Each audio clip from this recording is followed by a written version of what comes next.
Bom, meus amigos, quem acompanha o canal Politizando há mais tempo sabe que em dezembro eu fiz um vídeo aqui porque o Fábio Porchat deu uma invertida no Brasil 247 e declarou apoio a Ciro Gomes. E saiu uma reportagem aqui no UOL do Porchat, enfim, dando alguns detalhes em relação ao seu posicionamento, ele que de lá pra cá passou a ser atacado por bolsonaristas e por lulistas. Eu vou explicar, mas antes eu quero pedir a sua ajuda. Se você chegou e não está inscrito no canal e puder, nos dê essa força, se inscreva, ativa o sininho das notificações, deixa like se gostar. Se não gostar, deixa o dislike, faz parte. Se puder comentar alguma coisa aqui embaixo e compartilhar com amigos, isso é muito importante para que o nosso trabalho continue crescendo. Pessoal, eu vou deixar o link da reportagem na íntegra aqui para quem quiser acompanhar. O título é "Sou atacado por não ser Lula nem Bolsonaro". E quando ele entra ali no assunto político, ele vai dizer o seguinte: sempre achei o Bolsonaro uma escória, mas também sou muito crítico ao PT. Eu falo, gente, não podemos ficar cegos sobre a corrupção que houve. O mensalão, os tesoureiros do PT que foram presos. E a resposta é sempre, mas é tudo mentira da imprensa. O PT fez um monte de coisas boas, etc.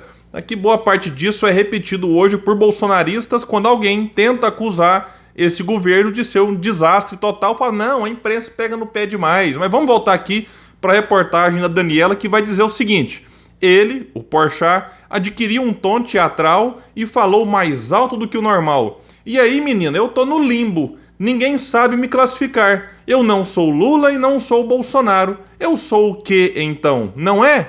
E em algum momento um jornal publicou que ele apoiava Sérgio Moro, destacou aqui a reportagem. E foi logo quando eu declarei meu voto no Ciro Gomes para parar com qualquer especulação. Bom, o jornal que se refere aqui é o que muitos consideram como um panfleto petista, que é o Brasil 247, que colocou lá na manchete do dia 9 o seguinte: Porchat sinaliza apoio a Moro. Ex-juiz parcial declarado suspeito pela Suprema Corte Brasileira.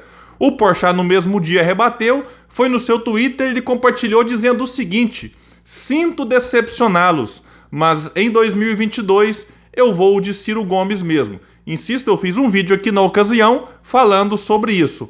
Claro que a militância que apoia o Ciro Gomes gostou demais desse apoio, que repercutiu de uma forma assim gigantesca nas redes sociais e também fora dela. E é natural que quem não vota no Ciro sinta-se decepcionado, faz parte. As pessoas às vezes falam, nossa, eu gostaria que ele apoiasse o meu candidato. Até aí, você discordar do Fábio, enfim, dizer que não gostou, tá tudo certo. Só que o que aconteceu de lá pra cá foi muito mais do que isso. O Fábio passou a ser atacado por bolsonaristas, sempre aconteceu, porque bolsonaristas não gostam de artistas que criticam o governo, mas ele passou a ser atacado fortemente por lulopetistas. E não é qualquer ataque, o Fábio foi inclusive por vários chamado de fascista e de várias outras coisas. Então esse ponto é um ponto curioso a ser observado, porque se o Porchat declara voto no Bolsonaro, aí a gente até entenderia uma reação mais forte dos petistas. Mas não, só que acontece o seguinte, na cabeça de alguns petistas, não estou generalizando, se você não declara voto no Lula, você está com Bolsonaro. É muito semelhante à cabeça de alguns bolsonaristas, que se você não diz que vota no Bolsonaro, logo você está ajudando o Lula. Como se nós tivéssemos agora que fazer uma escolha de um possível, e eu torço para que seja evitável, segundo turno, em que aí sim, quando você não vota num, você está apoiando o outro, sendo que até lá você tem a possibilidade, enfim, de votar nulo, não votar, votar em branco. Não estou dizendo que eu concorde com esse voto, mas é uma possibilidade. Então, qual que é a ideia destes hoje? É tentar pressionar a sociedade que não, você tem que ir com o Lula, porque se não for, o Bolsonaro ganha. E do outro lado a mesma coisa, a pressão para que vá para o lado do atual presidente, porque senão o Lula volta. Então fica nessa coisa. Agora, isso aqui tem método. E vamos pensar junto o seguinte: Bolsonaro faz um desastre no governo. É impressionante. O cara tem a chance de entrar e fazer alguma coisa, enfim, de positivo, de deixar um seu legado para ser lembrado depois, e não. É um desastre total. Na economia, o PIB esse ano vai crescer 0,4%, segundo a estimativa, não é de instituições comunistas, não, de bancos. Pandemia, essas mortes aqui num número muito acima do que aconteceu em outros países, porque aqui nós não temos governo. Enfim, então o Bolsonaro é uma tragédia total. Para tentar manter alguma popularidade, o que ele faz? Alimenta nos eleitores, ou em parte deles, o medo da volta do PT. Então a gente já começa a observar Bolsonaro insistindo nesse ponto nas entrevistas. Olha, o Lula vai fazer isso se voltar, vai fazer aquilo. Então, como não tem resultado para entregar, não sei, inaugura uma ponte aqui como se fosse uma obra de outro mundo, né? Inaugura uma bica, vai lá o Tarcísio tirar foto. Então, é um governo que não tem resultado positivo para entregar, pelo contrário, tem muito de negativo para esconder. Então, insiste nessa coisa de alimentar o medo do outro lado. Outro lado que é o Lula. E aí, qual que é a estratégia dos eleitores? Não querem debater isso que o Porchat colocou. Corrupção fez parte de forma central dos governos petistas. Teve desastre econômico, teve muita coisa errada. O PT não fez reforma estrutural em 4 mandatos. Não é 4 anos, não. 4 mandatos. Não corrigiu o sistema tributário no Brasil, que é um absurdo.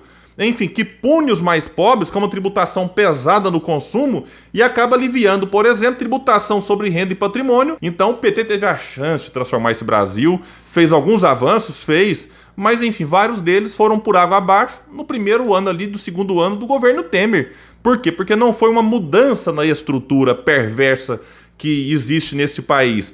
E aí o petista mais fanático não quer discutir isso. Por quê? Se discutir isso, fortalece o outro lado. É a justificativa deles. Então é uma imposição na ideia de que aí os dois idolatrados fiquem imunes a qualquer tipo de crítica. E aí tentam pressionar esse ou aquele aí com os seus adorados. E o Fábio Porchat deixou claro que em 2022 vai votar no Ciro Gomes. Ciro Gomes, que na minha opinião é o candidato mais temido, seja por Lula, seja por Bolsonaro no segundo turno, por uma questão simples. Até quem não gosta do Ciro reconhece que ele é um candidato preparado, qualificado, conhece os problemas do Brasil, tem as propostas bem definidas, desenhadas e que ele defende há anos para tirar o Brasil desse fundo do poço. Então, supondo que o Ciro vá num segundo turno contra o Lula, hoje é um cenário mais fácil ou menos difícil de acontecer, já que Bolsonaro está em segundo e Lula em primeiro, o Ciro teria, obviamente, os votos dados a ele no primeiro turno e também conseguiria atrair votos antipetistas, já que o Ciro, de alguns anos para cá, passou um risco no chão e falou com o PT nunca mais. Concorreu lá em 2018, como tinha concorrido em 98 e 2002, e agora tem dado demonstrações cada vez mais claras de que com o PT, de fato, não vai andar mais, e isso ajuda a conquistar esse eleitor que, em 2018, via no Ciro um candidato bom, mas que tinha receio por conta da recente proximidade que o Ciro teve, sendo ministro do Lula, na verdade, de 2003 a 2006. Então, o Ciro, nesse segundo turno contra o Lula, teria os votos dele mais os antipetistas, e eu digo mais, até eleitores que votaram no Lula no primeiro turno para rejeitar Bolsonaro, por conta dessa pressão que muitos vão acabar caindo nela, esse eleitor no segundo turno fica mais aliviado. E aí ele poderia, inclusive, passar para o Ciro. O mesmo aconteceria se o Ciro fosse para o segundo turno contra Bolsonaro. Teria os votos dele, os votos dados, na grande maioria, ao Lula. E aí até eleitores que votaram no Bolsonaro só porque rejeitam o Lula, sem o Lula no segundo turno, ficariam mais aliviados. Puxa, deixa eu dar um voto de confiança aqui no Ciro. Discordo dele em vários aspectos, mas eu acho que ele merece uma chance. William, quer dizer então que o Ciro vai ter 100% no segundo turno? Não. Essa reflexão que eu faço aqui é em específico daquele eleitor que está com o Lula ou Bolsonaro com ressalvas. Está com um porque rejeita o outro, e sem o outro no segundo turno, esse pode ficar então mais aliviado, insisto nesse ponto. Porque é claro e óbvio que tanto o Lula quanto o Bolsonaro têm seus eleitores fiéis, e aqui, enfim, não estou tratando destes. Então é isso, eu encerro esse vídeo insistindo num ponto que eu tenho falado aqui há muito tempo. O Brasil não pode ir para outra eleição votando por rejeição já no primeiro turno, como muitos fizeram em 2018, em que o ódio ao PT nos deu de presente Bolsonaro. Agora muitos, pelo ódio que sentem por Bolsonaro, querem trazer de volta o Lula. E quando é que o Brasil vai passar a votar não porque odeia um, odeia o outro, mas porque confia e acredita num projeto? Então eu vou insistir aqui até o fim. É importante que a gente saia do mundo virtual Explique isso para as pessoas. Nós não somos obrigados, sobretudo há 8 meses das eleições, a fazer escolha de menos pior só porque temos um governo desastroso aí. Não, vamos apostar no melhor, nas melhores ideias, propostas e projetos para o Brasil.